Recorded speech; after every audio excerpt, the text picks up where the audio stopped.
Hey guys, it's Mindy with the Kansas City Bucket List Podcast. Thank you so much for coming back and for tuning in. I am thrilled to have a friend here today, Jenny Vergara. She is a foodie expert in the scene of Kansas City dining. She and I will dive into all things cuisine here in KC. We're going to talk about what is coming up in 2026 that you guys can look forward to, foodie experiences that you definitely need to add to your bucket list, and what to get excited about to kind of expand your horizons. So be sure to listen in to the entirety of it. She's going to give you some really good recommendations of things to do this year to make the most of it with FIFA coming up and everything else. And so we're really excited to share more with you. So enjoy.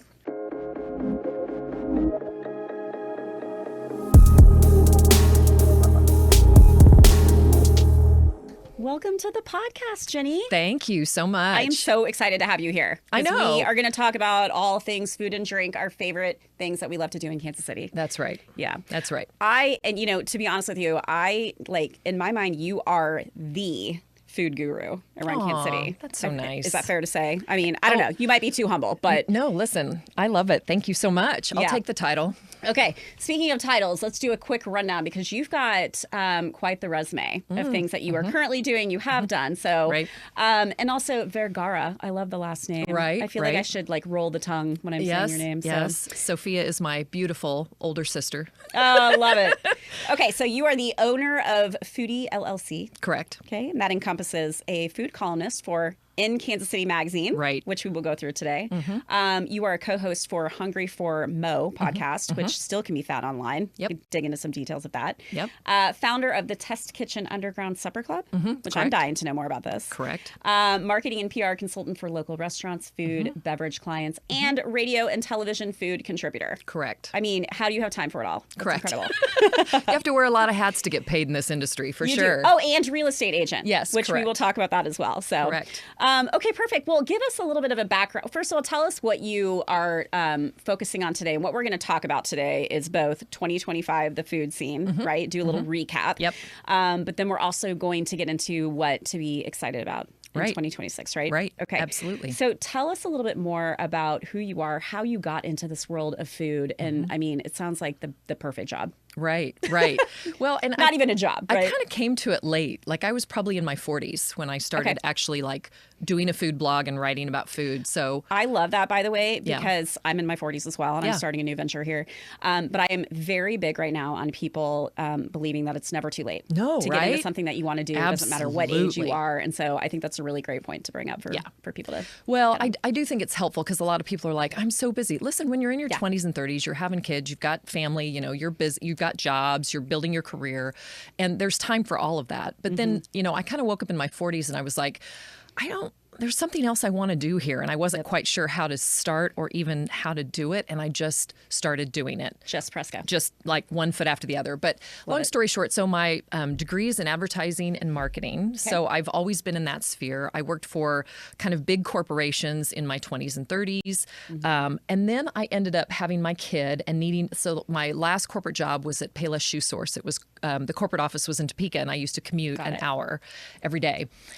So after I had my kid, that hour commute was just killing me. It just was too much. So I ended up leaving that job and looking for something back in Kansas City that I could do. And I ended up getting a job as the marketing director for Zio's Italian Kitchen. Oh my gosh, I remember that. Which Zio's Italian Kitchen used to be here. They're no more. Another company that's gone poof in the wind. But it was really interesting because they had hired an ex-Applebee's executive to be the CEO, and he had built his team here locally. Okay. So I came in and I said, I don't know if I'm really qualified to do this. I love restaurants and food. I'm kind of interested in this as a new, I tend to have a resume that's full of my interests or what I'm curious about, right? Yeah. So I said, I've been selling $9.99 shoes. I don't know how that translates to restaurants. And he goes, we sell $9.99 bowls of pasta. It's the same. You're fine. So that was basically kind of how I got started in the food industry. So I worked there for 5 years doing all kinds of promotions. And I eventually, we were a small team of about 5 people. So I got a lot of responsibility. Yeah. I picked out the wine list and was meeting with wine reps and, deciding, the cost. I mean, at that point we had a house red and a house white, and we ended up going to 30 bottles of really good Italian wines. I got some great fun travels out of that by the way. So when you increase a wine list like that, all of a sudden the perks kind of roll in from the distributors for sure. By the way, were you kind of just winging it, or did you have some true interest, passion of food and wine before you got there, even though you weren't working in the industry? Were you like... Right. So I had just started to cook at home. And I think that was really the impetus behind it because I was married at the time to a Brazilian man. So I was learning all kinds of Brazilian cuisine. I was interested in other cultures and cuisines different from my own. So I was doing, a lot of cookbooks, a lot of reading, and a lot of trial and error. So I think that was really probably what drew me to food. Yeah. But I didn't realize how much I would love the industry. And I had a lot of good teachers. I was watching really interesting operators that worked inside of Zio's, obviously, who taught me a lot. The chefs, obviously the operators who were looking at the costs and how to how to run a profitable restaurant. So I learned more about the business side of it then and the marketing side of it. Yeah. And so it was during that time there that I just started keeping like a little list of restaurants I wanted to try. We were given a small budget to eat at any Italian restaurant we wanted to. So I was like, okay, let's take advantage of that. Yep. And that list kind of ended up becoming the food blog that I started. And from the food blog, I started Test Kitchen, my underground supper club. So it was kind of like this And that journey. was in Kansas City? Yeah. Okay. Just like one thing led to another. Yeah. So while I was working at Zio's, I had decided to start a food blog called Making of a Foodie. And I specifically named it that because I wanted to keep myself humble in the process of what I was about to try to take on. Because I didn't know where this was going to go. I didn't really have certainly didn't have a social media, outline or map for this. Right. It was just kind of like, let's try and see what happens. Yeah. And my blog was really different. It wasn't a recipe blog. It wasn't a food review blog. It was basically talking to chefs about the ingredients they were using, the techniques they were using, things they were excited about, and kind of translating that for everyone to understand in the real world. And I had enough restaurant experience that I could talk to chefs and translate it to consumers, basically. Were you monetizing that, or were you just doing this for fun? I was not, because I felt like I was getting paid at Zio's. That was my day job, right? And so at night, I could just do this for free for fun. And, eventually it was like, oh, you should monetize your blog. And that's, of course, when they just wanted a bunch of spammy ads all over your blog. And I thought, no, I don't want to compromise what my blog looks like just to have advertisers. So I pretty much made it a decision not to do that. But after several years of, chefs reading other chefs and being interested in my blog and other people finding, it was just my mom and the chefs that were basically reading it in Kansas City initially. Thank goodness for moms. Right. Thank goodness for moms. I was so thrilled. But, the chefs soon kind of came to me and they were like, you do so much for us. You're writing all about what we're doing. We're reading each other. We're reading about what other chefs are doing through you. This was kind of almost, pre-internet. We really weren't there yet. Like, what year are we talking? 2007. Okay. 2007. So we were just kind of chefs were starting to realize that they could kind of learn from the internet, what other chefs were doing. And I think I was hopefully I was helpful in the Kansas City food scene of doing that. I think you were, clearly, based on where you are now. But that really led to a conversation with Colby Geralt's, and that was pretty quick after that. And he, we had a conversation about a fish dish. This was when sous vide cooking had just taken off. So, cooking obviously low and slow in a bag in some water. I'm going to pretend like I know what you're talking about. I don't. Exactly. I love to eat out. Well, he had Blue Stem. He and his wife Megan obviously owned Blue Stem at the time, and he had gotten into sous vide cooking at the restaurant. He was serving a fish dish that was a white flaky fish, and it was going out to the table after being sous vide, but it didn't have grill marks on it. So patrons were sending the fish back saying it's not cooked. This is a raw fish. And it was just like this silky, beautiful, perfectly poached texture. And he goes, if I could just get people to sit still and understand sous vide cooking, then I wouldn't have all these returns. People would be enjoying this dish. I really love this dish. I want other people to love it. And I said, all right, well, why don't I knock on your the back door after close one night, make me the dish, let me take some pictures of it, and then I'll blog about it so people can understand what sous vide cooking is. And he goes, find 20 people and let's do a dinner. And I will serve that dish at that dinner. And it was very dismissive. Literally, it was over beers one night. We were just sitting around talking. And I was like, I cannot explain what happened. I went home, talked to my husband at the time and said, can you build me a website? I think I need to start a supper club and get people eating and understanding. So I think this was always in service of trying to promote chefs first and foremost and what they were doing, but also to educate consumers. There was a whole education piece of this that I didn't think about when I started Test Kitchen. So that was 20 years ago. And I've had the club. I've done dinners about once a month with different chefs in different locations. I've slowed down in the last year because I've picked up, obviously, real estate as a new hat to wear. So that slowed me down just a little bit. But I still very much see my role for Test Kitchen and honestly writing about food now. I mean, the food blog continued to go until I had people who were willing to pay me. I have a story about Charles Ferruzza, the former food, he was basically the food critic for The Pitch back in the day. Oh, okay. And this is like, I've been here for 10 years. Right. So there's going to be a lot that I don't know about Kansas City. So you'll have to go into that as well. So I came to Kansas City in 1991, right after college. That's how long I've been here. So if that'll tell you anything. And never leaving, right? Right. And Charles Ferruzza was someone who I really admired at the time. I mean, and always will. Dear friend, love him to death. But Charles Ferruzza called me and he said, Jenny Vergara, I think we should go to lunch and get to know each other. Like it was kind of a get to know you thing. And I was shaking. I was so excited. I mean, it was like a celebrity had called me, invited me to lunch. That's how it felt. I love it. He was such an idol for me. His writing was very humorous, but he was also knowledgeable. And he was someone else also who had been inside the food industry. So he had worked at restaurants for years and years and years before becoming a food critic. So he kind of knew what the ins and outs were inside of a restaurant to be able to translate that.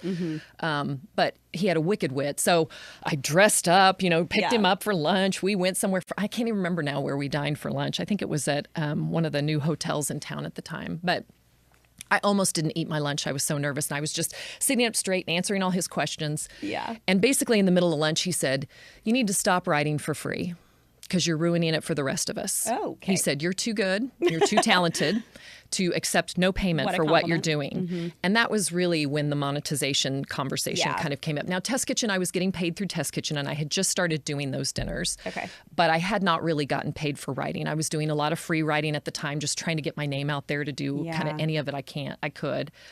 And he said, stop doing that because you're making it hard for other food writers to get paid when you do it for free. And you're too good for that. I will always thank him for that. That was incredible advice that came at the exact right time. Moment. And because I had a full-time job, I just really wasn't considering it. But once he said that, I said, thank you. And I never wrote for free again. Well, and that gave you some context or perspective as to what other people, I mean, I'm sure you weren't going around, asking other people writing like, are you charging people? What are you getting paid? So that seems like a really... I think I also assumed that someone would tell me when I was good enough to get paid. You know what I mean? Yeah. When it was like, you're a thing, you now deserve to get paid. And that was a huge mistake. Yeah. Because you really are the captain of your own destiny, especially when I look back now at what I've created in Kansas City with, kind of the food expertise that I have built, the name I have built for myself, the brand I have built for myself, I go back and I think to myself, I should have gotten paid a long time ago. Like, I was on a path that I didn't even realize I was on. And had I recognized my own self-worth then and realized the talent and the time I was spending and bringing to it, I always tell people, food writing, I'm so grateful to be able to still be doing it. It's one of the many hats that I wear in the food community. Yeah. It takes the most time and probably pays the least in terms of like all the things I do for money. Right. And that's just literally where we are with, kind of journalism right now. And that's no knock to anybody. It's true across the board. There are no full-time food critics in newspapers anymore. Those positions are gone. Yeah. So you really have to dig deep and figure out, I made very careful decisions on what I took on and what I did not, in terms of I want everything in the food silo. If I'm going to spend time on it, I want it to feed and be able to nourish all the other things that I'm doing in food. Yes. So I picked food as my channel, if you will, my funnel. A great one. And I poured everything I had into it. If I took a job, it had to tie into food somehow. It all had to tie into my brand. Yeah. And it also just expanded my network in food. Yeah. If I would take on something, it would be like, okay, this is something in food. I feel good about this. This is on brand for me. So I kept coming back to that. And I think that was one of the things, unfortunately, it's made me a huge one-trick pony.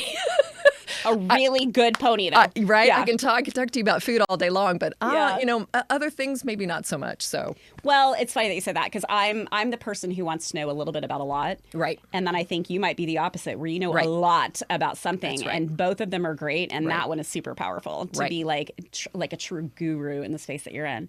And to be fair, 2007, I mean, to your point, the internet was not around that long. Right. You wouldn't, I mean, how would you have known? You know, now it's like, of course, you should monetize as much as you can. But absolutely. Okay, so we have the magazine here. Yep. Let's talk about what you're doing for In Kansas City magazine. And I want to get into, I don't know if you want to recap, like, Right. I don't know how you want to describe the Kansas City food scene, like how you think of it, but I would love to hear that. And of course, what we can get excited about this year. Right. Yeah.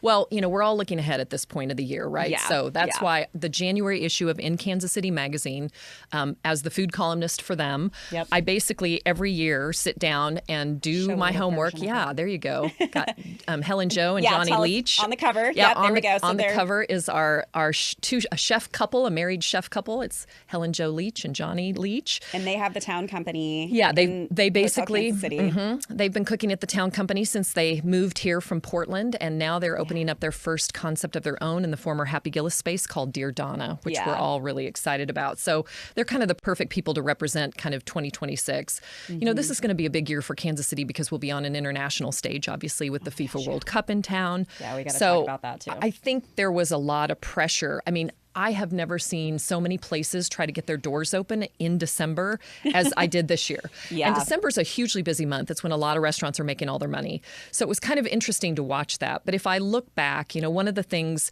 when I gather all the list for 2026 together and take a look at it as a whole, I just try to recap what I'm seeing as the trends. And one of the things that I saw was, in the past, the mark of a good chef or a true chef was always about having a fine dining restaurant, locally owned. You were sourcing your own ingredients. It was all very serious and about the food. And we still have a lot of places that really represent that silo. Yeah. But post-pandemic, it's become harder and harder for that to be maintained. Yeah. It really does take a lot of money. I mean, costs have gone up across the board in a restaurateur's life.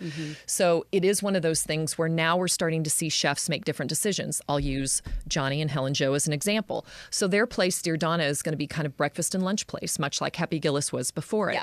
They also have a beautiful young daughter named Perry that they want to spend time with. Right. So this is giving them kind of work-life balance.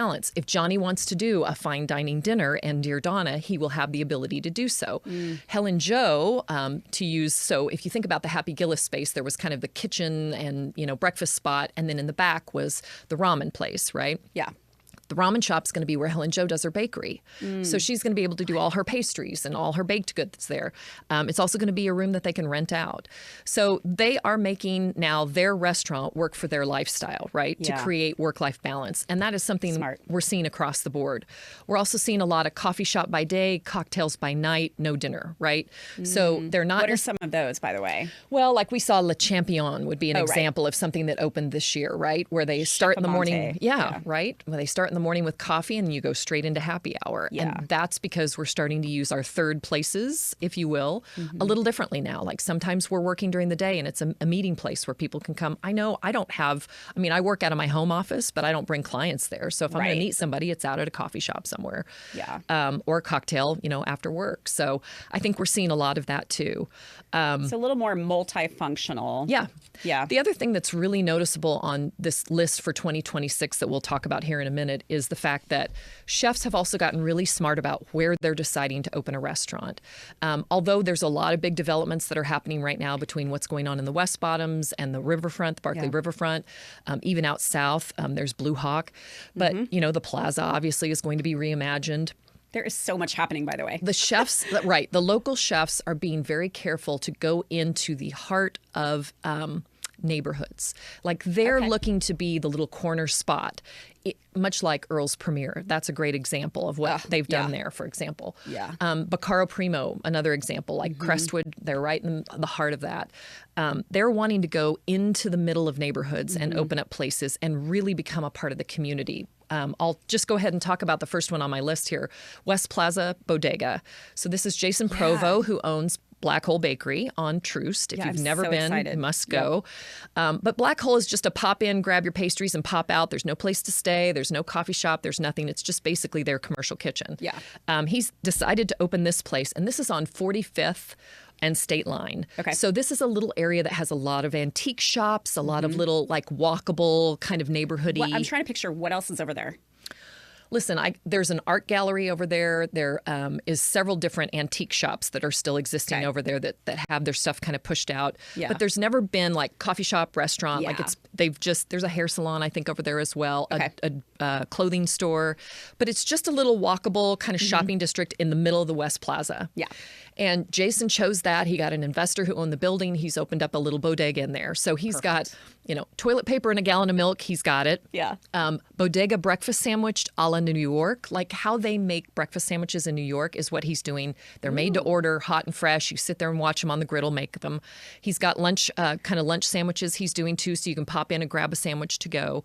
But there's also areas to sit with a cup of coffee and talk to neighbors as they come through. Love it. The idea is, yes, the whole city's invited, but we're really here because of the West Plaza neighborhood. That's who we're here to service. Are they open now? Yep, open now. Okay, yeah, got it. January. In fact, they opened at the end of December, kind of testing the waters, but they were really quiet about it because they just wanted their neighborhood to know they were open. Yeah. Now I think they've made the announcements. That's kind of the first place on the list for sure. Love it. Okay, good.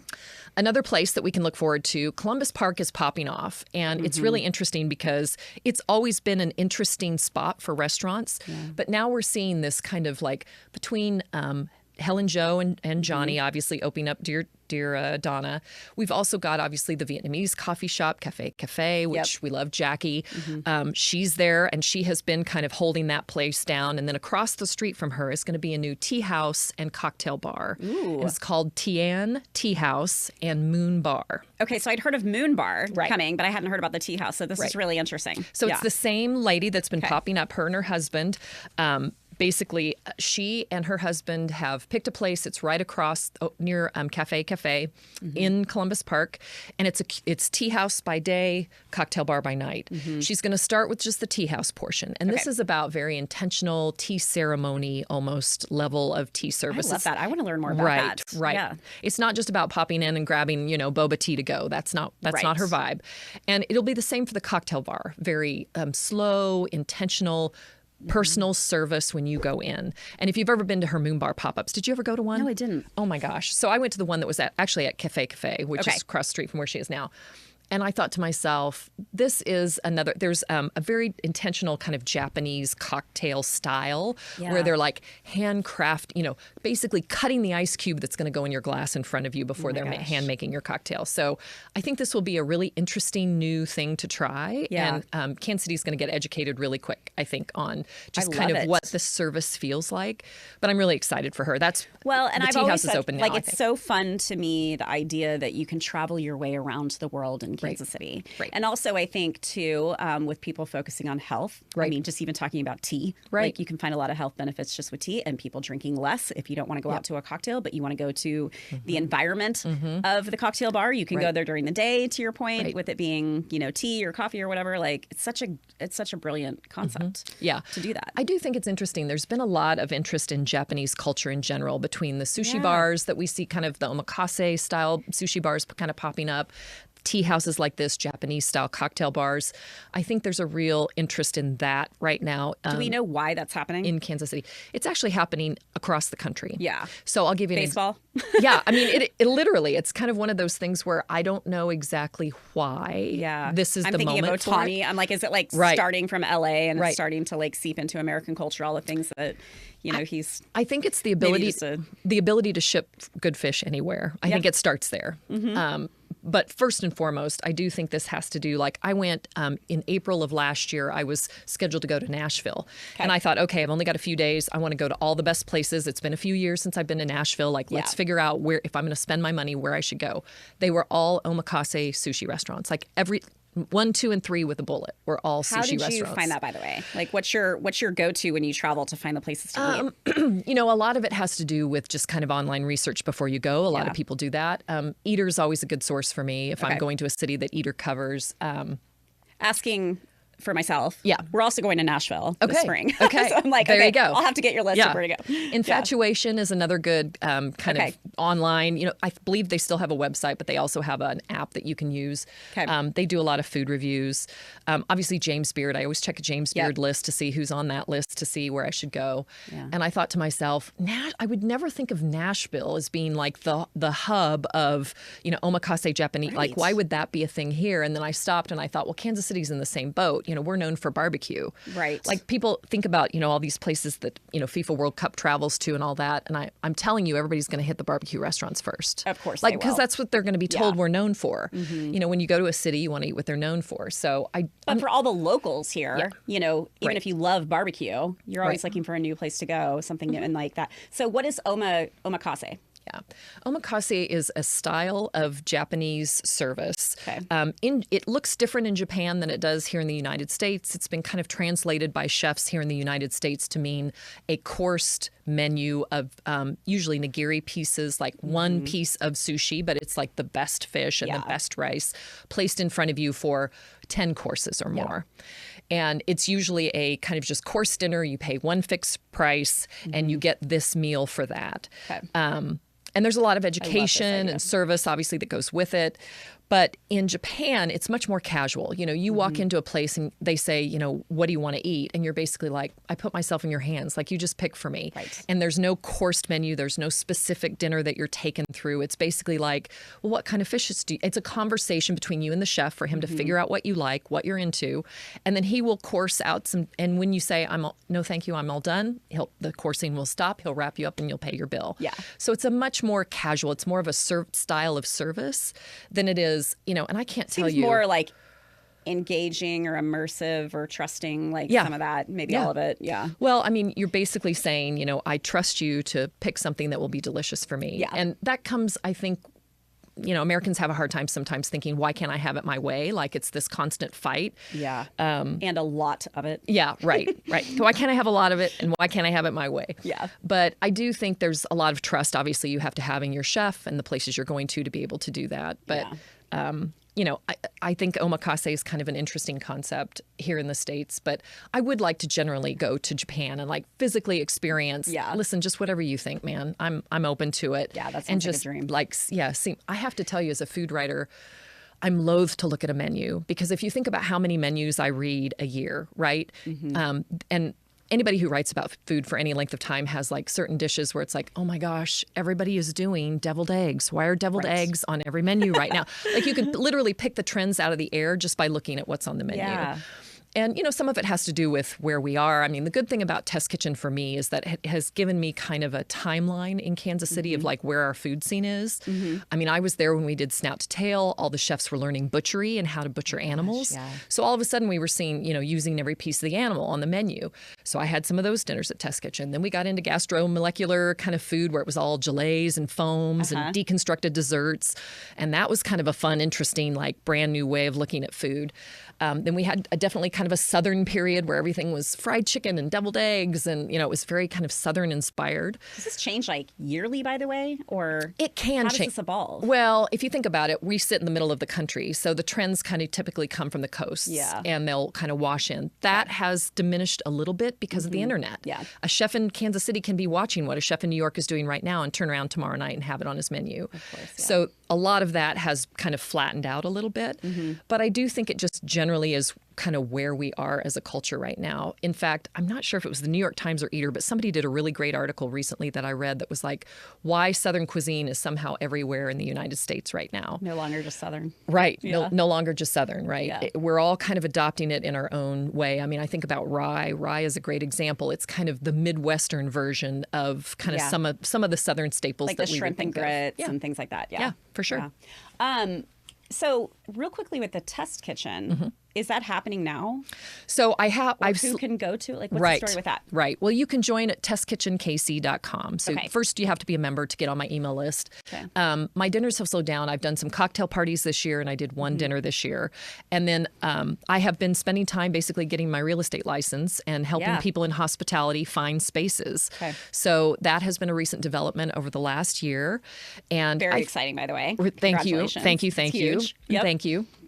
Yeah, it's been very interesting, and I've really enjoyed working with these people that I've been writing about. I kind of know their stories, and it's given me this kind of shortcut into their world to be able to really narrow down and kind of help them find a space. Yeah. I recently just worked with the folks from Mr. D's Donuts. So one of the places on my list is also their factory location. So just on the edge of the west side, kind of downtown Kansas City, is a little commercial building. It used to be a wine distributor. It was Pinnacle Wine distributorship. And it has been vacant, and they are going to take over that. It's sitting right next to I-35, right off the exit. Okay. So they're going to have a drive-through that you can come through and pick up donuts. So they do donuts and coffee. Correct. Way, Mr. right? D's Donuts is kind of a Shawnee staple. They've been around 70 years. And the young couple, Johnny and Boggy, who own it. So sweet. Yep, they're darling.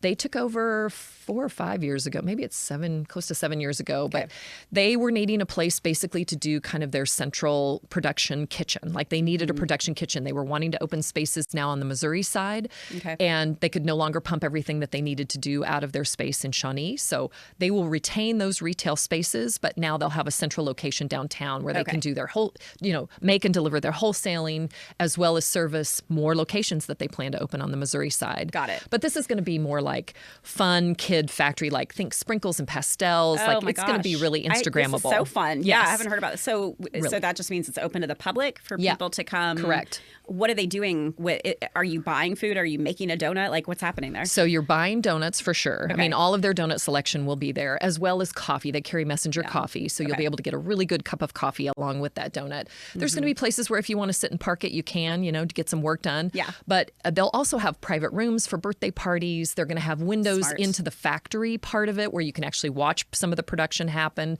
Okay. There's going to be tours, fun. like little kids' school tours, if you can imagine. So they're Oh, calling I it, can. Right? I mean, donuts? Are you kidding me? Well, the fact that they're Gosh. calling it the Donut Factory, Yeah. I just think that's so charming. gonna And kill it. on the roof is going to be a giant, if the city will approve it, it's going to be a giant pink donut. Perfect. So you'll be able to see it hopefully from I-35. That's the master plan. But they're another one. So that's what you're doing. You're working primarily with a restaurant owner, Right. When looking for a different space. Okay, Correct. Got it. That's Correct. good to know. Yeah. Okay, so when it comes to let's start with people visiting Kansas City. Yep. Maybe they've never been. Maybe they're coming back. How do you tell someone where to go? What questions do you ask them, or do you have some go-tos from your perspective that are like, this is absolute, can't miss, Kansas City, got to try it? Well, I'm sure you Because I get this question all the time Listen, via DM okay. from people coming. We're coming Okay. for a bachelorette party. We're coming for an anniversary. yeah. And I'm like, where do I begin? What do you like? Where are you Right. going to be? So I think that's really interesting because, and I was about to ask you that, I was like, surely as Casey Bucket List, like you get this all the time. Yeah. As a food writer, you do as well. Yeah. So I will. we're all getting it. I will get Influencers, yep. content creators. Yeah. Yep. I'll get emails. I'll get DMs through social media that just say, oh my gosh, you look like the person that knows all about food. Here's I'm coming in with a party. It's a birthday party. We got to land somewhere. We need a place for 20 of us to have dinner. Where Yeah. would you recommend? Like Yeah. whatever. A few years ago, there was a guy from New York that had a crew of dudes and they traveled for barbecue.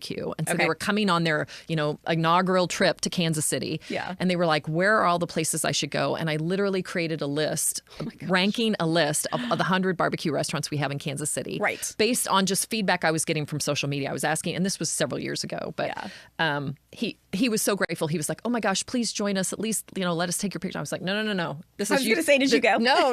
I was like, this is you guys' trip. Like, I just want to make it good for you. Yeah. And I talked to somebody at the Kansas City Chamber of Commerce years ago, and I said, you need a badge for those of us who are out there doing God's work. These aren't coming into the Chamber of Commerce and you're not having to answer them. Right. We're doing the hard work It's for true. you. Yeah. And I do answer every single one of them because I consider it my mission. But do what too. what I always start with is, what are you here for? What are you here to do? Who's with you? Where are you staying? Any food allergies or food preferences, Yep. high end, low end, like what are you kind of looking Right. for? Yeah. And then literally, it doesn't matter where in town they're staying. I typically try to keep them around where they're staying. I mean, it's Yeah. nice to throw a few, like if they want fine dining, they're going to have to come down to the Crossroads or whatever. But I find it, it's kind of impossible to give somebody a list of like the top 10 restaurants. Yep. So I really work to customize it to what they want and what they need. Yeah. And then just make any other recommendations. And you find that, they're texting you throughout. I was doing also Tulsa and Test Kitchen in Tulsa for years and years. Where I'm from, by the way. Correct. Shout out to Tulsa. Yes, right. So in Tulsa, when the chefs would travel, they all knew me because I did Test Kitchen with them there. And Yeah. they'd say, all right, where are we going in Kansas City? Where should we hit? Yeah. So I started to keep kind of a running list. And then I realized that Kansas City chefs were coming to me looking for the Tulsa list. Hey, we're going to go Yep. to Tulsa for a long Of course. weekend. And I thought, my gosh, I mean, this is kind of a Midwestern thing. Like, just add a few more cities. And I mean, I could go at least Midwestern, but I've pretty strategically tried to keep kind of all of my content here in Kansas City. Yeah. For a while, I was trying to cover kind of both Tulsa's food scene and Kansas City's food scene. But I have stopped, since the pandemic, I have stopped doing dinners in Tulsa. So I just exclusively do them in Kansas City now. But So what about, speaking of Tulsa, do you do kind of like Kansas, Missouri? Do you get people that are like, where else in the state of Kansas, where else in the state of Missouri should we try? Do you have any that you recommend that you're like, you absolutely need to get to make the drive, for these? Right. Anything like that? I am not as versed on the Kansas side, so I'll be honest about that. But because I did Hungry for Mo, the podcast with KCUR, so we've got 2 seasons of that still out there. I did it with the lovely Natasha Bailey as my co-host, who I adore. She's a chef here in town. She works at Thelma's Kitchen, runs that program. Yeah. She is amazing. So great. But she and I did that, and so I learned all about kind of the food between here and St. Louis that just kind of covers the state.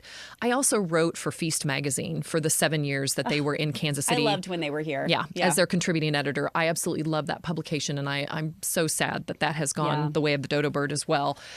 He's just gone. But I love that magazine as well. So between writing for Feast and the podcast Hungry for Mo, I really understood the state of Missouri and kind of what was available. And I've made plenty of day trips to kind of make sure I knew where the places were. Yeah. One of the things I'm thinking about covering this year is Route 66 is having a big, I just saw that major celebration this year. I saw that on Casey today. So I'm like, okay, I think there's probably some Route 66 content that you know maybe I need to be thinking about. So I think that's something that I'll be maybe tackling. But What about, so how would you describe Kansas City's food scene? Like, do you have a way of describing it to people? Let's say people coming in town from FIFA, for FIFA. How would you sum up like what we offer in terms of where we're located within the states, what our chefs have created? Like, how would you kind of describe that to somebody? Well, Kansas City is really easy because you can say literally we coast both state lines. So we have the state line between Kansas and Missouri. That's what mostly we're known for. Yeah. But in terms of food, obviously the smoke ring and fire of barbecue is where our food scene, the heart of our food scene, with over 100 restaurants, obviously barbecue restaurants here in Kansas City. That is so wild. I remember hearing that when we first moved here 10 years ago, and I was like, how do you even hit them all? How do you decide? Right. Yeah. Well, and it's really, really informed by the American Royal Barbecue Competition, because that is a national competition for sure, but it's the world's largest. I mean, it's one of the biggest barbecue competitions. So we have a particular style of competitive barbecue here. It's not necessarily the hallmarks of what we do, but it certainly informs. Like, it's a red tomato sauce that's typically sweet with brown sugar that we have. You know, there's all these hallmarks that you think about when you think about Kansas City style barbecue. Yeah. So I would say first and foremost, that's where we sit. So you got to do that. Yep. From there, we have an absolutely fantastic fine dining scene with chefs that all know each other and support each other. Do. And I want to say, you know, moving here from Chicago, people all the time are like, oh my gosh, do you miss the food? And I'm like, honestly, no. Right. We have such an incredible food scene here that, and I still haven't been to all the places that I want to go to. Right. You know, like we are so lucky to have the talent that we have here. When we think about kind of James Beard, I mean, we have at least 7 or 8 chefs still in town that are James Beard award winners. Yeah. Or their restaurants have been award winners. And every year we have 4 or 5 chefs typically, or restaurants that are, or bars that are nominated as well.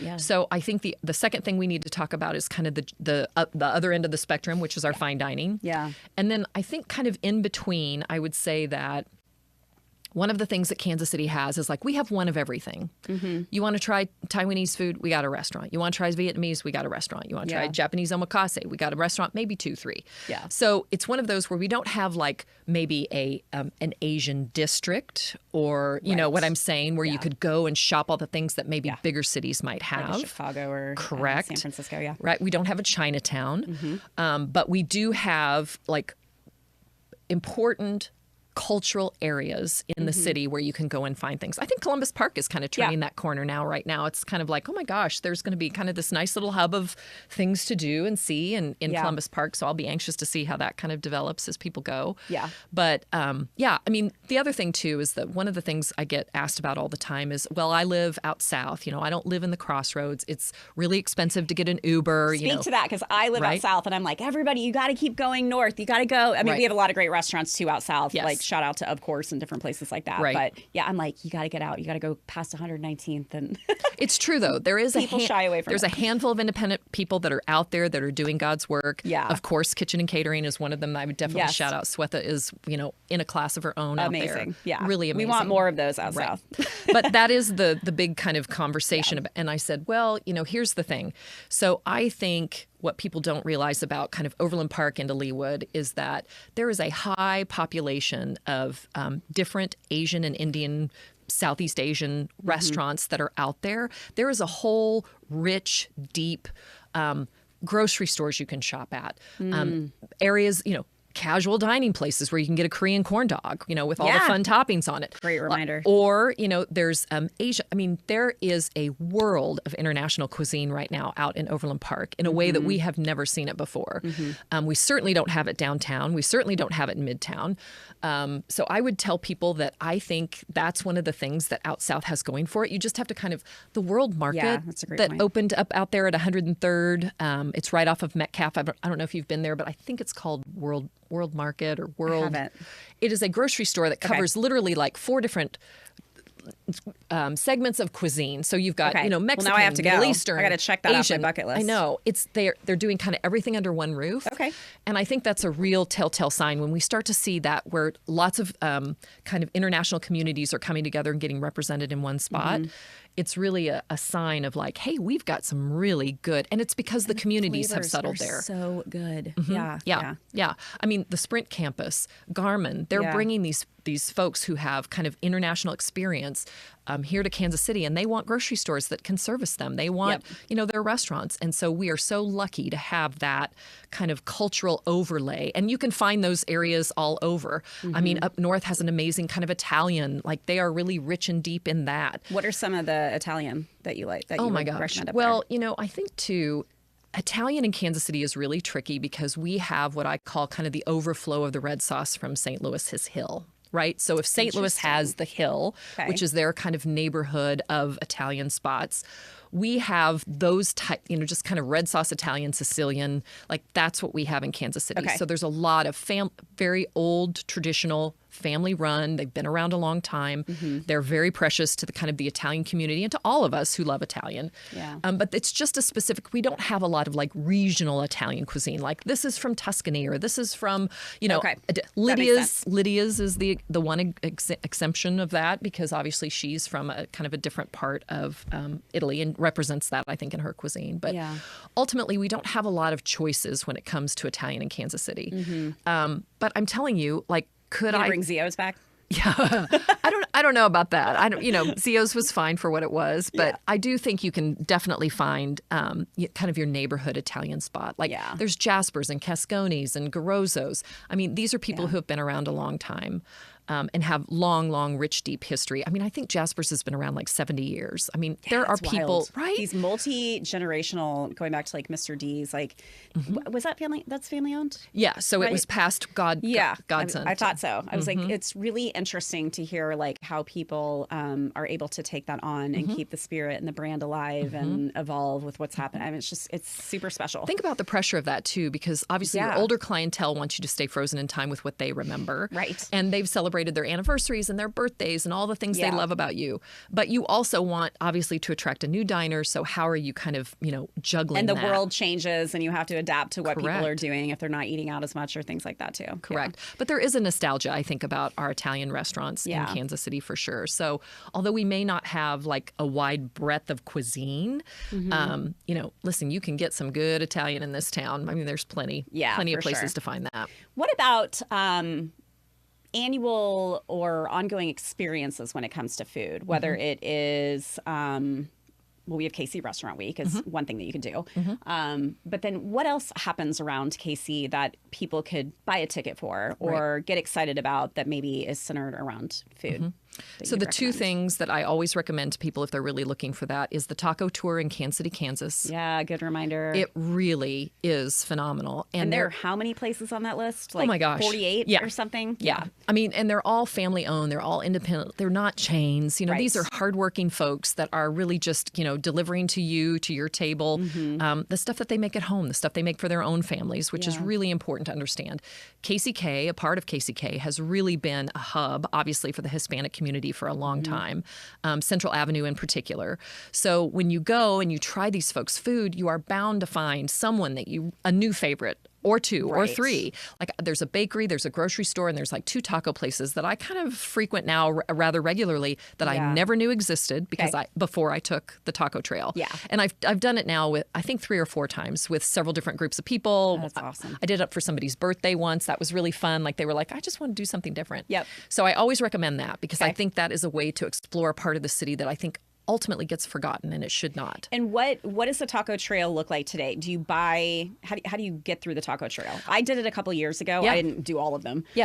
But what does that look like today for people if they want to like add that to their 2026 list of exploration? Right. So I believe if you go to the Kansas City, Kansas kind of city website, like they have invested in an app, I believe, that now lists all the taco places on there. So it can be self-guided. I also think maybe like once or twice a year, they also kind of host like a day or two where you can buy the ticket and literally go, and they've got a map for you of all the places you can go. That's the one that I have done. I'm not sure they're doing that as much now that they have the app that you can go self-guided. But what I would tell you is please don't be afraid to go in these places. These folks want to see friendly faces coming in. One of my favorite things to do is to actually talk to the people behind it all. Like it truly is one of the most fulfilling, rewarding, like their stories and their hospitality are kind of unmatched, you know, sometimes in comparison to where you might go or what you're used to doing. So I love that. They're doing so much just close to their hearts. Well, I think because people don't realize that there are these enclaves of community and culture all over our city, they feel like somehow they're not invited to it, you know, and this is particularly a white person problem, I would tell you. You know, somehow we feel excluded because they have built this culture and community in Kansas City, Kansas, and we're not supposed to want to go there or experience that. And I think that's foolhardy. I think as long as you go in with an open mind and an open palate and bring your manners and friendliness, like they want your money like anything else, right? And they would love to have introduce themselves to a whole new group of people.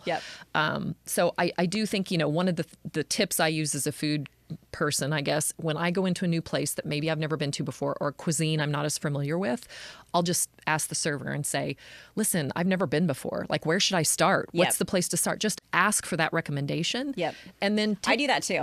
Take them up on it. I think you kind of touched on this earlier, and I did want to ask about that. Like, for people who are maybe open to different flavors or whatever, what are some of the things that they should do? Like, for example, when we go out, we love to like have a drink at the bar to first talk to the staff and kind of get a feel for like what's going on, maybe figure out like, you know, what's to come on the menu that we can consider before we go sit at our table. But are there other things that you recommend doing or that you do like that where you're like, you know what, this sounds really good to me, but I also want to know maybe something, I don't know, maybe they have off the menu or maybe they have something that, like, how do you go about that? Right. I think it's literally what I just said. I mean, it's either talking to the owner if you get a chance, if you know you're talking to the owner, you can ask those questions. I always introduce myself.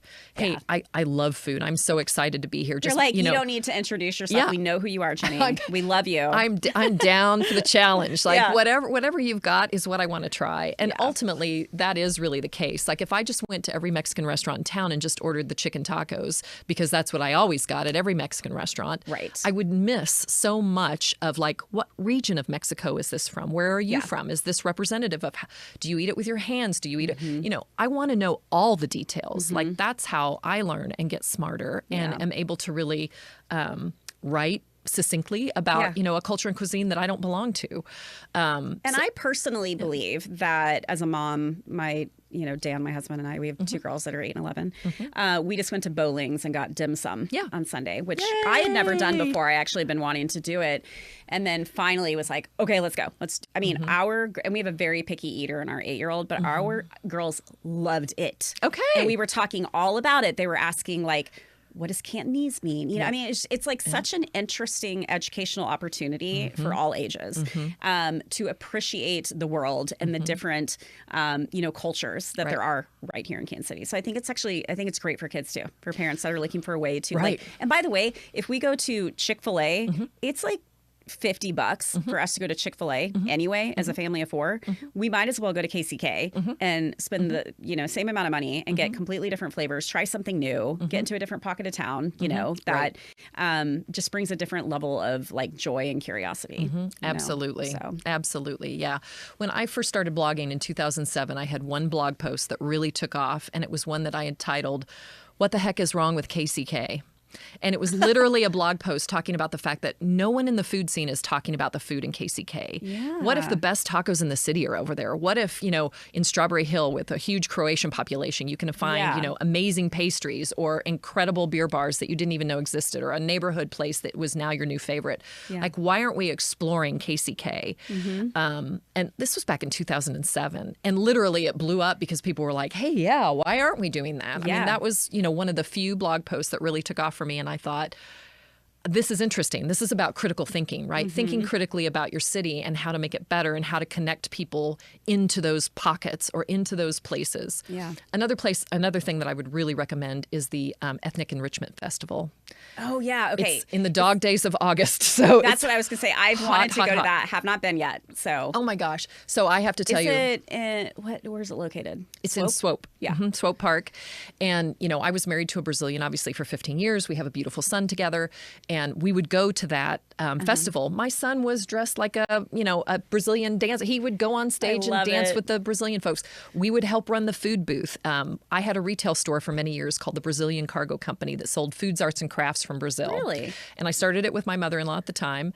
We had it for about 5 or 6 years, and I loved it. And we were so connected into the Brazilian community. It allowed us to really see people on a regular basis. Yeah. But we also participated then at the Ethnic Enrichment Festival, selling our wares.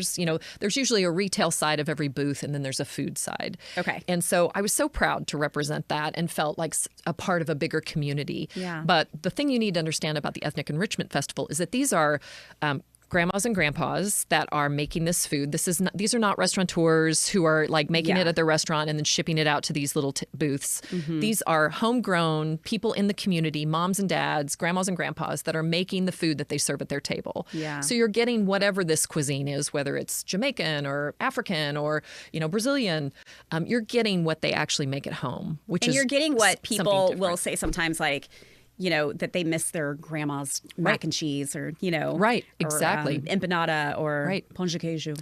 So you're not seeing it with a chef's lens, right? You're seeing it with like a home cook's lens. And I think that's really, really important. So I always tell people, if you've never been, like for kids too, like if you just want to. And they have entertainment too, right? Like oh my gosh. They have shows, people sing, they dance, they put on their traditional costumes. I mean, it's really a full cultural experience. Okay, we'll get to that this year and we will sweat our way through it. Yep. Okay, let's talk about, do you have any favorite dive bars? You mentioned dive bars, KCK, or something along the lines of it. Do you have any places that are a little bit of a hole in the wall around KC that you would recommend? Yeah. So I just wrote about, in fact, last night I finished up an article about Beverly's, which is a new place over in KCK. It's in Strawberry Hill. This is woman-owned. It's by Andy Ryan. She is a bartender who worked at Manifesto first and then ended up going to J. Rieger Distillery when Ryan maybe kind of moved, obviously, over there. He's one of our big bartenders in town. Yep. She moved with him. So she was part of the J. Rieger family for a long time. Okay. And she's now opened up her own bar. They're serving, obviously, J. Rieger spirits, which is incredible. But she also has a woman in there who's doing handmade pizzas. So the dough and the sauce is from scratch.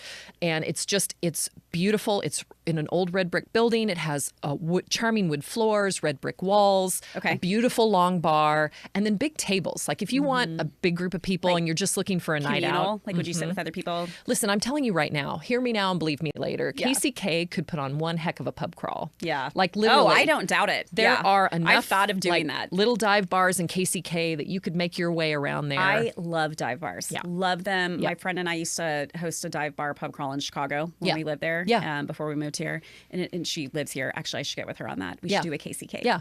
Pub crawl. That'd be Chicago's is a bar that a lot of the hospitality folks like to go to in KCK. There's the Easy Inn. He's a neighbor of mine on the west side. Shout out to John Stoner. I love it. Yep. I mean, there's an awful lot of folks that are doing some really creative, fun things over in KCK. So, yeah, I mean, awesome. If you're looking for dive bar, that's where I'd point you. What about for people who are looking for kind of like a special date night, anniversary night, something a little more elevated? What do you typically think of? The place that I just went to actually in December for the first time was Omakase inside Hotel Phillips. Downtown, right? Hotel Phillips. Okay. Yeah, got to get there. So it's 10 seats at the bar, maybe another 10 seats in the dining room. Very intimate. But it's raucous and it's got a good energy and a good flow. You feel like you're in a kind of a sexy, intimate kind of experience. I would always tell people to sit at the sushi bar if you're going to go. Okay. You don't have to have the Omakase experience, but if you do choose to have the Omakase experience, please make a reservation at the bar. Okay. I think he has two versions. One is a kind of 10-piece nigiri. You get some composed sashimi to start with, and then you get 10 pieces of a nigiri, and then you have, I think it's hand roll, soup, and dessert. That's the big one. Then he has another one that has 8 courses of nigiri. So a little smaller price point.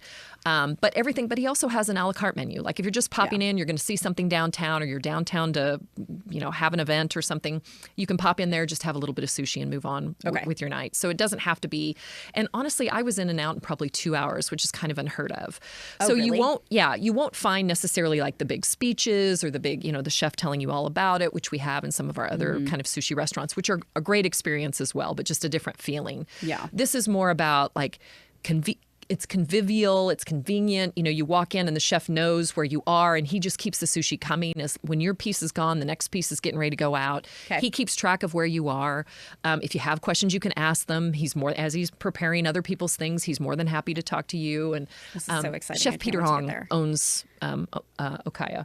Okay. And he is such a great chef. He has incredible talents. He grew up in Parkville. Where was he before? His dad had a sushi shop. He was all over. So he's been to Denver, New York, Wyoming, I think, Jackson Hole, and then made his way back here once he got married and had his first kid, which is another wonderful reason why Kansas City is a great food town, because we have chefs that may train here at JCCC or Broadmoor, and then they bounce out, they go have experiences elsewhere in the world, and as soon as they have their kids, they want to move back to be close to grandma and grandpa. Yeah. And Kansas City is also still an affordable place to open up your own place. Yeah. It's an affordable place to live and own your own home. It's also an affordable place, obviously, to open up a restaurant. So we have an awful lot of chefs that do that. Yeah. Well, we moved here for cost of living, as you can imagine. Yeah. Chicago. Right. I do wonder how that's changing. Right. With Kansas City being a little more present on the map, but I have no knowledge on that. So, happy hours. People are constantly asking me about happy hours. I think that's really interesting. I used to have a happy hour guide that I kept up for a long time, and I'm not kidding. I had a list of like 450 restaurants that I would email, I don't know, twice a year, and I'd be like, and people lived for that thing. And then it got to the point where I'm like, I can't keep up with this anymore. Right. But people always want to find a great happy hour deal, different area. How do you go about that when people ask you, where do we go? Happy hour is kind of an interesting thing. It doesn't really impact the way I eat. So I think I find its usefulness kind of like, meh. I mean, I get it. That's fair. I get people who want a deal. I understand that. And I know in this economy, think the cost of going out to eat has gone up. Yeah. But I think before I kind of talk about happy hours, one of the things I think we should talk about is the fact that, going out to eat feels like a luxury when you have to spend so much money. Yeah. But the truth of it is, it's an act of preservation. Like, it really is what's going to keep our food scene local, unique, and flavorful, is supporting the local places and going out to eat. So you have to kind of maybe put it in that mindset, which we talked about a lot during the pandemic and then stopped talking about it that way. Unfortunately for the restaurateurs, the challenges of the pandemic have not gone away. They've just continued to multiply on top of themselves. Which is wild. So I think we have to think about it that way. So, obviously happy hour is great. It's a way to attract people in early and get them in. And once you're in the seat, when that happy hour pops off, you're paying full price, whether you're staying or not. It is true. Right? Yeah. So it is kind of one of those things where, I don't know about you, but I'm never like, oh, happy hour just stopped. I got to go to it. Got to leave now. Got to move on. Go home. No, fine. Give me a full price entree. Just bring it on. And the restaurateurs kind of know that as well. So, I think happy hour is one of those things where I think it's great for trial. Like if you are somebody who's on a budget and you're not really sure, like, is this place for me? Will I like the vibe? Does it have enough food I can eat? Especially if you have like challenges with what you need to eat. Like if you have to eat a certain way. I think happy hour is a great way to just kind of stick your big toe in the water and go, ooh, I like the vibe. They were really nice in there. You know, that was a great experience. I liked what I had. Now I'll go back for dinner. Yeah. So I almost consider happy hour kind of a trial basis. Like I like that though. Well, it's kind of like you sitting at the bar with your husband, right? And it's a limited menu. Correct. Obviously. Right. Yeah. You're not getting everything. Yeah. Yeah. Okay. Let's talk about the world of sweets, bakeries, ice cream. Okay. What's on your radar? Where should people be trying this year? So I have a couple of bakeries, obviously, that made my list in 2026. And one of them is Corn Flour Baked Goods. This is Which I have not heard of this. Megan Geralt's new bakery. She's opening up next door to Rye. And it's not open yet? It should be open in March. Okay, great. So they're working on it. We're working on it now, but it's out at the Rye and Leawood. Okay. So this retail space right next door vacated whatever was in that space. Mission Farms, yeah. Yep. They grabbed it. They grabbed that space. Awesome. And Megan was talking to me about it last year, and she's like, "I'm so excited because I have always had my pastry team inside of our restaurants working side by side with our savory chefs, and they've never had a space of their own." So there's an old kind of joke about, when you're a pastry chef, you have to smell every container in a restaurant because you don't know if chicken broth was just in it or goose liver or whatever. You can't make pastry out of something that has had savory stuff in it. Sure.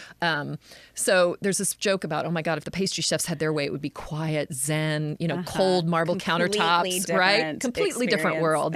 But most of them, unfortunately, are asked to kind of work in the back of these really busy kind of fine dining restaurants. So Megan's like, I'm so excited to have a place for just me and my chefs. Yeah. And we can go and expand on what we want to do. So, obviously Megan's known now for her cinnamon rolls and her pies, which everybody loves. Incredible. And I do too. But, And they fall under the James Beard. Correct. Is it both Megan and Colby? So it was their restaurant. It was Bluestone. So I never made it to Bluestone, by the way. I'm so bummed. I think we had just moved here, but listen, nonetheless. I think that was one of the saddest kind of, Corvino might be a close second, but that was kind of a really sad closing for me because when you have an award-winning restaurant that's won awards on a national scale close, it somehow feels like personal. Yeah. But I think for Colby and Megan, they just knew where they wanted to kind of steer their ship.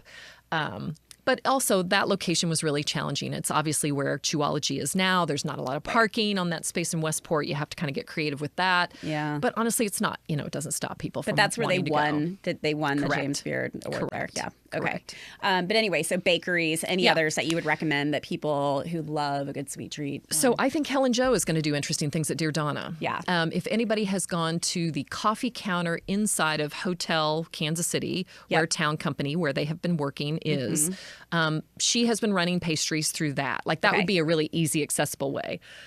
They have by the way, Hotel Kansas City just in and of itself is so beautiful when you walk in there. I have to tell you, that is one of my favorite remodels, redos. It's incredible. It was a pretty space to begin with. Like they had good bones. Yeah. But I think what they've done there is really, really interesting. Yeah. And the fact that Kansas City has always had a hard time, famously in other bigger cities, hotel chefs were a big deal. The hotels were where we were seeing a lot of the fine dining food come out of. Yeah. That really wasn't the case for Kansas City for a long time. And I think Johnny and Helen Jo just absolutely proved the case that if you put the right chef and the right menu, you can absolutely drive local traffic and tourism traffic, obviously, through your door. So I love to see that happening. There's been a few other chefs in Kansas City who have managed to make that kind of happen inside of a hotel environment. But I think Hotel Phillips, obviously with the introduction of Okoya, Omakase in there, I think that space, you can get to it from the lobby. You can also get to it from the outside door. But that is a standalone space. He had to go back to the city and get that licensed with his own address. That used to be a coffee shop, right? It was. And then it turned into the Hilton Honors Lounge. Oh, okay. And it's low slung, kind of long and skinny. It's one of those where it's I think they just pulled the curtain and, hey, if you were an Honors double black diamond stud, you could go in there and get a free drink or whatever. Get coffee before everybody else. Nobody's in here, but you're in here traveling from Chicago. So why don't you get a cocktail? Right. But I think think they've done a good job. I think the speakeasy that's in the basement, obviously, of that hotel as well, Hotel Phillips, is another one that I think is kind of an interesting. But Hotel Kansas City is beautiful. It's beautiful. Going back to FIFA and everything happening, are you doing anything to kind of navigate writing about that for people coming in to figure out where to eat? Like, how do you think of that? Do you have ideas for restaurants here on what they should do to try to figure out how to capitalize on, new foot traffic or whatever? I mean, what are your thoughts on that? This is such a unique experience. Yeah. So. I think it's a great question.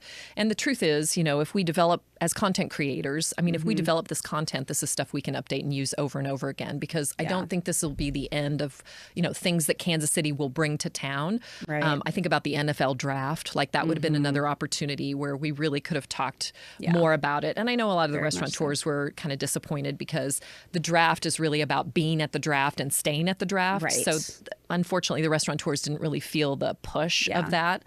I think FIFA will be different because people will be staying all over the city. True. So this is an opportunity where if you do have a restaurant in Leawood, as long as you are able to talk about it. But for me personally, I do think it's a good question. I do think we'll all be writing about, if you're in town for FIFA, here's where you should go, right? Yep. Just because I think that content is stuff that people are going to be wanting. The question is, which issue of the magazine do you put it in? Yeah, is it no the kidding. June issue? Is it the May issue? Is it July issue? Right. So I think that's all going to be interesting. I'll probably do something for sure online, but I think if you answer the emails and the DMs from people that come to town, like this is kind of part of your job. I consider it part of my job as a food writer to do that. Absolutely. Yeah. And then do you think that there's anything that we are missing that you would love to see added into Casey's restaurant scene? Any type of cuisine or experience or I would love to see investment on the east side of Kansas City to develop that into a place, whether we start at 18th and Vine and grow from there. But, we have woken up in the last few years and kind of started to write about Troost in a really meaningful way. There's been a lot of development and a lot of investment in that area. Yeah. I want to see it go far beyond that. And I want to see new and interesting cuisines. I want to be able to traverse the entire city and really experience, kind of all different kinds of cuisines. Yeah. So I think it's more about investment in every area of Kansas City and not just specific ones. So I'd love to see that. Okay. I feel like there's a whole part of the city that we just don't go to, don't explore. And, frankly, there's not a lot there just because of the divestment that has happened in those areas. Yeah. So well, hopefully playing a part in real estate. Right. You can sort of lead the way with that. We'll be looking to you for that. From your mouth to God's ears, right? That's right. Let's put it out in the universe. Yeah, absolutely. I think that's super important. And we have to support the people that are making those big leaps, like Urban, obviously, is the restaurant that's over on Troost. Delicious, doing amazing things. Like there's lots of people along Troost now that are investing. Black Hole Bakery. I mean, lots and lots. So I think that's something that I'd really like to see happen is just kind of more equity in terms of I love that. What we're writing about, where the investments are being made, where people are opening things, more risk taking in that regard. And I think it will happen. I mean, Kansas City is a finite city with only so much square footage. True. I also think it'll be interesting to see how having like the Barkley Riverfront, the West Bottoms, even the bridge, obviously, that's, the train bridge that's going to be opening up over in the West Bottoms, kind of over there. I think there's going to be a lot of spaces that as they develop will change our traffic patterns. Yeah. As someone who lives downtown, like I'm very interested to see kind of how that shifts or changes where we consider like hubs of dining or hubs of culinary creativity. I think downtown and the Crossroads and Midtown will always be the hub. Sure. But there's also been a lot of investment, a lot of development happening in those areas as well. Do you have any insight right now on what's going into the bridge, West Bottoms, or? So I have heard that Chef Bradley, who owns Lula's Southern Cookhouse, he is going to be opening something there with a partnership with Guy's Potato Chips. Yeah. So I think those two have become friends. I never would have guessed that was a local company. Right. I mean, I just That's knew of right. that before moving Right. here, so I love that. Right. In fact, I'm working with Price Chopper right now, and I just did an exercise where I went to 4 different stores. So there's 4 families that own the Price Chopper locations. Okay. And I went to 4 different grocery stores, one that each family owns. And I basically did a rough inventory. I just walked the aisles and wrote down any local brands that I found in the aisles. Okay. And was really surprised to find a large number of local folks that are making products that you can find on grocery store shelves. Okay. So I think this is kind of a fascinating, there's barbecue restaurants that maybe didn't make it in the brick and mortar sense, but their barbecue sauce lives on. Yeah. Do you know what I mean? And they're making a good living. The Jones sisters, obviously Jones Barbecue, they were over kind of in an industrial area. They were there for many, many, many years. They were on Queer Eye. Yep. Obviously, that was kind of how Kansas City woke up and realized that they were around. Yeah. And they helped them kick off their sauce. You can buy their sauce online now. Love The that. barbecue restaurant is gone, but you can obviously buy Yeah. their sauce. They didn't make it through the pandemic. So, Okay. so I think it's really fascinating all the ways you can kind of support and make money. Even if your restaurant isn't, if you have a good condiment product, Gojo's is another one. Did you ever go to Gojo's in Westport? I don't think so. It was a Japanese kind know of the name. chop steakhouse Yeah. situation. And maybe those restaurants, I'm sure they're still around. I'm sure there's still some brand. I'm sure Benihana still exists somewhere. But, Somewhere, yeah.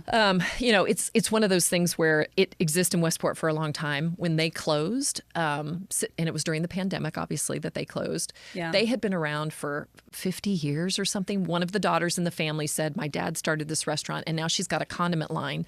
So they were kind of known for their yellow sauce and their green sauce. Okay. That were dipping sauces for all the proteins they were, Yeah. stir frying right in front of you. And you can buy those now on grocery store shelves. In fact, I just Okay. bought their salad dressing. So that Japanese. This is a great addition to the conversation because I hadn't even thought about what you can, Right.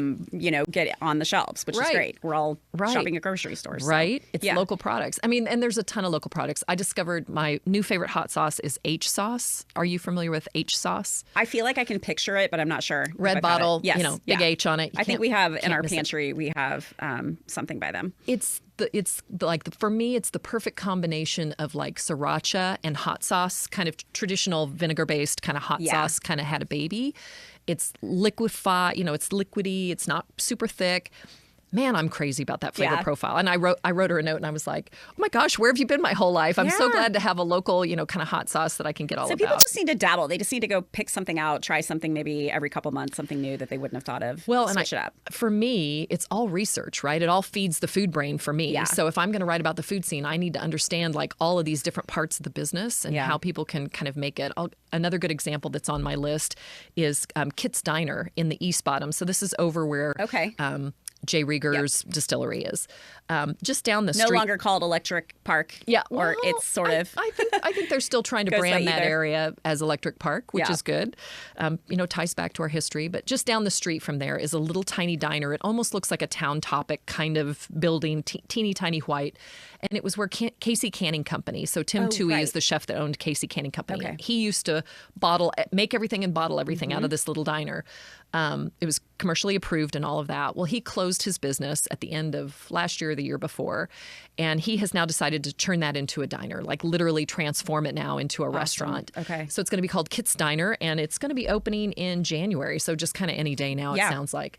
But he's been doing a few pop-ups at some local breweries. It's going to have like a chopped cheese sandwich. There's going to be some like gourmet PB&Js that are griddled. He's going to do a French onion grilled cheese sandwich. Okay. I think you'll find a lot of breakfast sandwiches too. I don't know that he'll be doing dinner. I think he's planning maybe eventually to get his liquor license there. So maybe he'll get into late Okay. night and do some different things. But Sweet. I'm interested to see what he's going to do. Do you think the East Crossroads is going to be seeing a lot more kind of building up around there, or? The East Crossroads is very industrial, like Yeah. if you think about it. So, and I'm talking about the other side of the Barkley Riverfront kind of area, Right. right? So this is on the other side of I-35 as it kind of cuts across with the Kit Brown Bridge.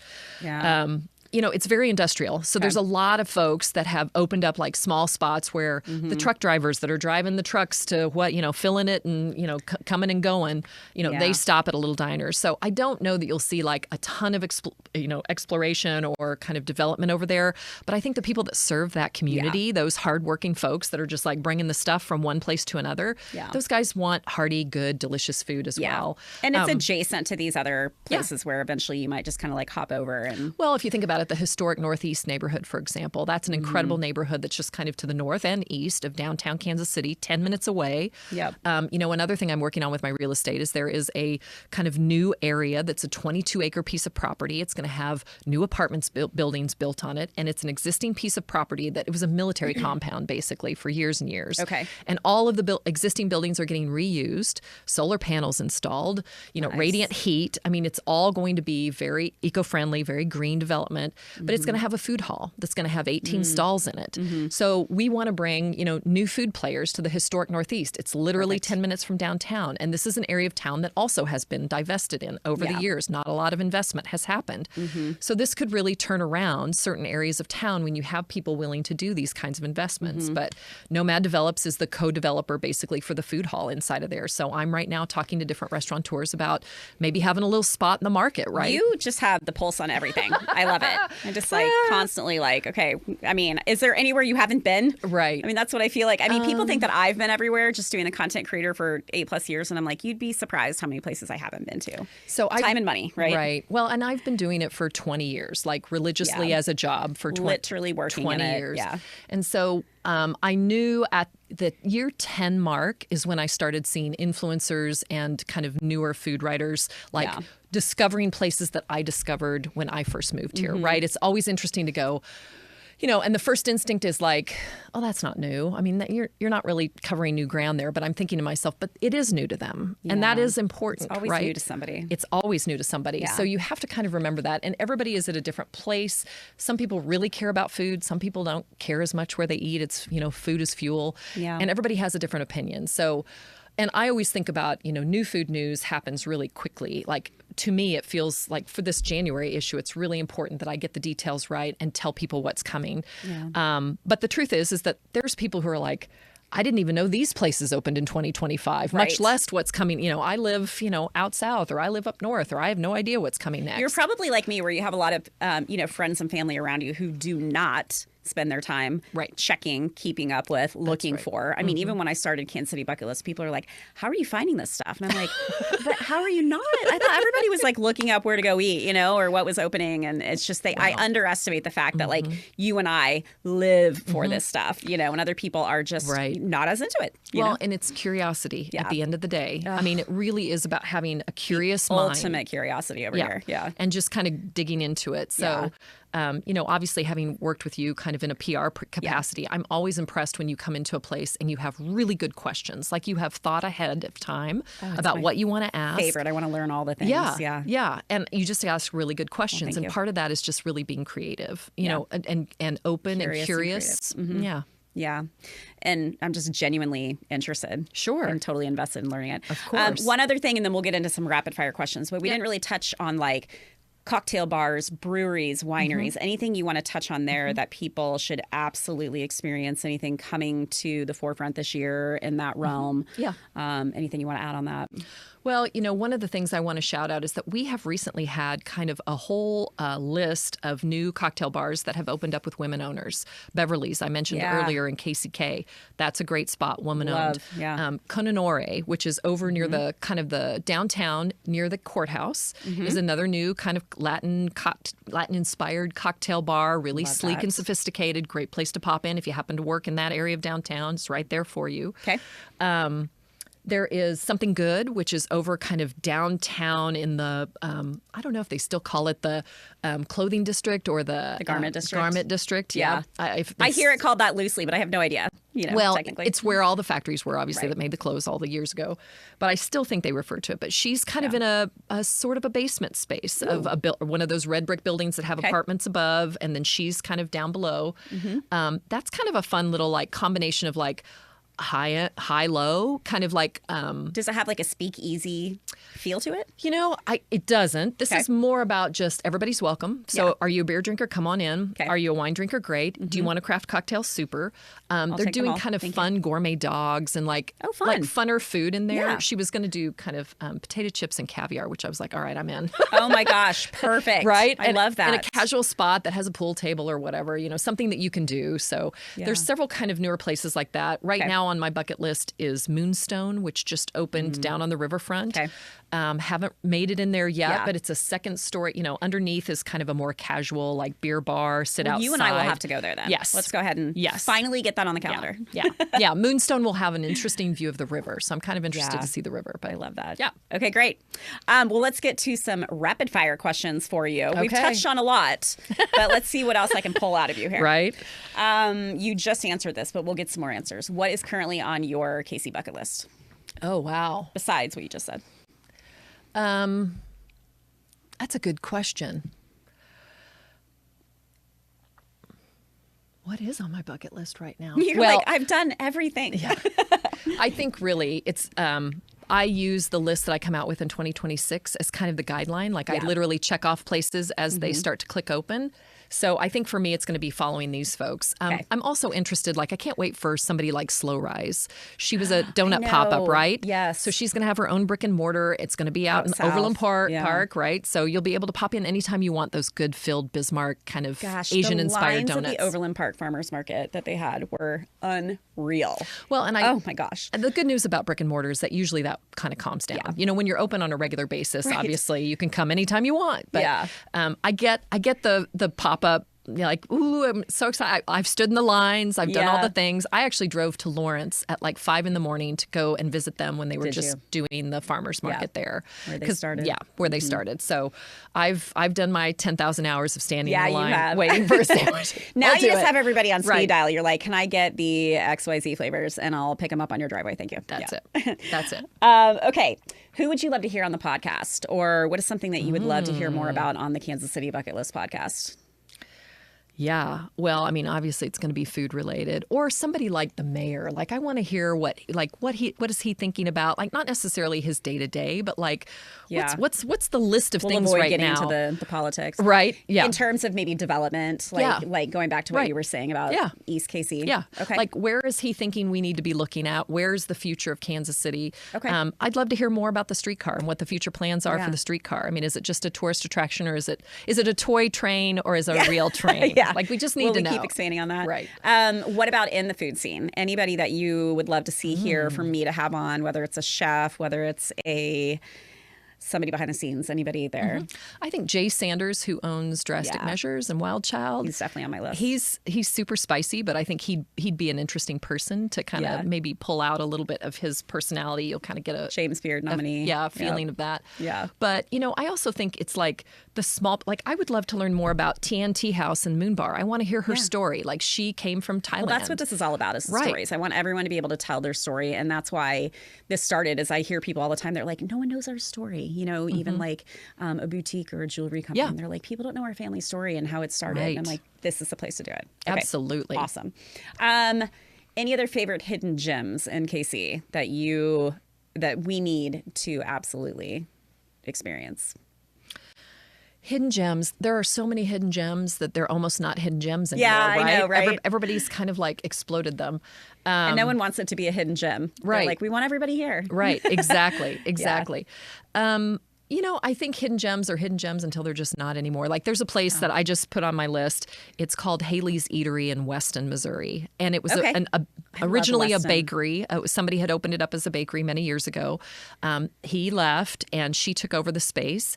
And I'm interested in her because when I went to eat at Omakase, obviously downtown, the last dessert we got served was kind of an Asian-style tiramisu that used matcha tea in place of like the chocolate and coffee. And it was absolutely delicious. Like it was just the perfect amount of sweet. And I thought, and so I asked the chef, I said, who's making your pastry? And he said, oh, Haley's Eatery. She owns, it's a pastry chef named Haley. She's classically trained, and I would love to go and just like explore. Yes, I wonder. Right. Yeah. So I'm kind of wondering if he lives out there because his family's from Parkville. So I'm wondering if maybe it's just like, oh, I'm just kind of connected out there with her. Got it. So I'm not sure how they connected actually, but I'm like, I got to go eat at Haley's Eatery now. Got to do it out in Weston. It's on the list now. Yeah. And then a Weston feature. I do think it'll be interesting to kind of dig into the Route 66 piece. I love that too. As we're talking kind of next year, right? So. Yeah, for sure. Okay, what do you think makes Kansas City so great, so unique? What is going on with Kansas City that we are seemingly this remarkable, unique, wonderful place to live? And visit. I think it starts with the friendliness. Like a lot of people talk about Midwestern nice, the infamous, we're just Midwestern nice, which means we're not really nice at all. We're just polite. Yeah. Right. We're just being polite. We're not East Coast rude, but we're not bless your heart South. We're like our own thing. Exactly. Somewhere in the middle. And I think it's more than that. I think that's kind of dismissive of, maybe what happens here in the Midwest. But I do think there is something to, having manners, obviously, and being kind and being helpful. And I think Kansas City is a wonderful, friendly town. It's a big town that feels like a small town. And Kansas City is getting ready to go through a huge, tremendous growth cycle. Yeah. Our city is exploding. Lots of people are moving here. We have developers that are coming in from big cities, New York and LA, pouring money, Denver, pouring money into our city. Our city fundamentally is going to change, for everybody who lives in the suburbs and wants to gripe about the fact that, they don't want to go downtown. Well, get ready. There's not going to be a parking place between the plaza and downtown that you don't have to pay for. You're going to have to pay for parking. We're going to get our big girl pants on and we're going to pay for parking using a parking app that takes 5 seconds for you to just... Many other places do. It'll work just fine. That's right. And it's fine. And you'll be fine and we'll be fine, right? We'll all be fine. Yeah. And on the nights that you don't want to spend that money, you just stay out south and eat some, support a local out there. Not to keep talking about Chicago, but we do just laugh because when we came here, nobody would travel more than, XYZ 20 minutes or something like that. And we were like, you have no idea how good we have it in the city, that it doesn't take that long to get anywhere. And that, even parking, I'm like, it's not that bad. We are 20 minutes from anywhere. Relative. Yeah. Anywhere in Kansas City that you want to go or you want to eat is 20 minutes away. Yeah. 20 to 25 minutes away. So, when you're not paying $60 for parking and you're not paying, some of the things where it's like, it's not that bad. And when people go, oh, I don't want to go to Parkville. Oh, it's so far. No, absolutely you can live out south and get there in 20 to 25 minutes, So I do think, we have to have some perspective on that. And it really is like small town problems. It's like, come on. Yeah. Have you ever been to a big city? Like this is how they roll. And I think we're about to get kind of a big, growth spurt and learning curve. We have the most development happening right now in the city of Kansas City that we've ever had. I'm sure. Maybe since the inception of the city, right? Right. So I think it's going to feel to a lot of people like, oh, it's changing and what's happening. But, the truth is, as I said, we're evolving into kind of a more sophisticated, bigger city. But I think it's the friendliness. I think it's the fact that although we are spread out, unfortunately, why is the airport out there up north? I don't know. It's so far away, right? We can all gripe about that. But, at the time, it's the farthest drive you'll have. Yeah. At the time, they thought the growth was going to go north and it went south instead. Yeah. So that's basically why the airport is there. So, although we may be spread out, we're 20 to 25 minutes away from anything. So we have it so good. We really do. And we don't have, a highway where we're all kind of stuck. Listen, there's some highways you're going to have to start paying to ride on. In Kansas City, we've never had toll roads before. But I know. I'm in the thick of it out south. Yeah. Get ready. That construction. We're about to pay for some things. So it'll be all right. Everybody hold hands and take a deep breath, right? Everybody stay calm. That's right. Okay, great. Where can people find you? Where can people follow you, read what you're doing, listen to what you've created, find your real estate, whatever the case may be? Right. I always send people to Instagram first. That's probably the channel that I'm most active on. So that's JJ Vergara. And it's just my personal page. I haven't really I always thought to myself, I'm the brand, right? I'm going to do a lot of things in food. I don't know what all those things are right now. So I'm just going to make myself the brand instead of my company. But, Foodie LLC is still mine. And I had that on my license plate for a long, long time. I love it. Yeah. I found out that a chef in St. Louis, his wife, ended up snagging it for her tag. So I had lived on the Kansas side for a period of time. And then when I moved back to Missouri, my tag was gone. So oh my gosh, I was sad to give up my foodie license plate. But. Yeah. All right. Well, good. That's perfect. People can find you for all the foodie insights and, keep up with everything. And then also if people are looking to move, if you're in the hospitality space and they need real estate help, they can come to you too. So, awesome. Thank you so much. Oh my gosh, it's my pleasure. This is so fun. My pleasure. We need to get together. We've got to get our happy hour on the calendar. We keep talking about that happy hour. I don't just want a monthly get together with you. I want like a weekly because there's so many places to go to. Right. But we need to try. So. Stay on top of it. You bet. I love that. Thanks so much, Jenny. Of course. Okay.